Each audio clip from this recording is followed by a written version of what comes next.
السلام علیکم۔ تو پیارے بچوں، جیسا کہ آپ کو معلوم ہے، ہم مثنوی کے پورشن پہ آپ پہنچے ہیں۔ ایک مثنوی آپ کے پورے نصاب میں شامل ہے، وہ ہے دنیا کی ناپائیداری، جو لکھی ہے نواب مرزا شوق نے۔ تو آج ہم نواب مرزا شوق کے حالات زندگی اور ادبی کارنامے پڑھتے ہیں۔ تو ان کی پیدائش جو ہے 1783 عیسوی میں ہوئی ہے۔ لکھنؤ کے ایک بہت ہی معزز گھرانے، معزز خاندان سے ان کا تعلق رہا ہے، اور ان کا اصل نام جو ہے تصدق حسین خان تھا۔ ان کا جو خاندانی پیشہ ہے طبابت تھا، طبابت یعنی حکمت و علاج و معالجہ کرانا وغیرہ۔ تو کہتے ہیں کہ یہ جو نواب مرزا شوق ہیں، یہ بھی اپنے وقت کے بہت ہی مشہور حکیم رہے ہیں، لیکن اردو ادب کی تاریخ میں ان کی جو شہرت ہے، جو مشہور ہوئے ہیں، وہ ان کی مثنویوں کی وجہ سے۔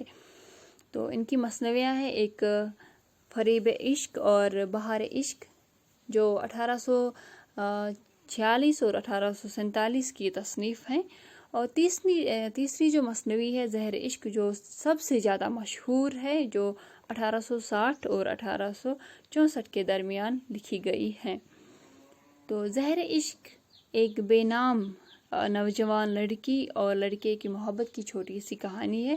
اس میں کوئی قابل اعتراض بات نہیں، لیکن نظم میں اثر اور کیفیت اس قدر ہے کہ عشق و محبت کی ذرا ذرا سی باتیں بھی سچی اور اصلی معلوم ہوتی ہیں۔ کہتے ہیں کہ یہ جو مثنوی ہے زہر عشق، نواب مرزا شوق نے ایسے یہ تحریر کی ہوئے ہیں کہ جب بھی کوئی انسان ان کو پڑھتا ہے تو وہ عشق و محبت کی جو باتیں ہیں، جو وہاں پہ انہوں نے تحریر کی ہوئی ہیں، وہ اصلی لگنے لگتی ہیں۔ تو اس وجہ سے کیا ہوا کہ اس کی اشاعت جو ہے اس پہ پابندی لگ گئی تھی۔ اردو میں ہزاروں کتابیں ایسی ہیں جن میں ان معاملات کو بہت کھل کر بیان کیا گیا ہے، اور ان کے سامنے زہر عشق بالکل سادہ اور معصوم معلوم ہوتی ہے۔ یہ شاعر کا کمال ہے کہ سچائی کے ساتھ ان واقعات کو اس طرح بیان کیا گیا ہے کہ یہ مثنوی نہایت پر اثر بن گئی ہے۔ تو اس کا جو تحریر ہے اس مثنوی کا زہر عشق کا، کہتے ہیں کہ ایسے وہ تحریر کی گئی ہے، ایسے اس کو لکھا گیا ہے کہ وہ مثنوی جو ہے بہت ہی پر اثر رہی ہے۔ جو اشعار اس وقت ہمارے سامنے ہیں وہ مثنوی کے اس حصے سے لیے گئے ہیں۔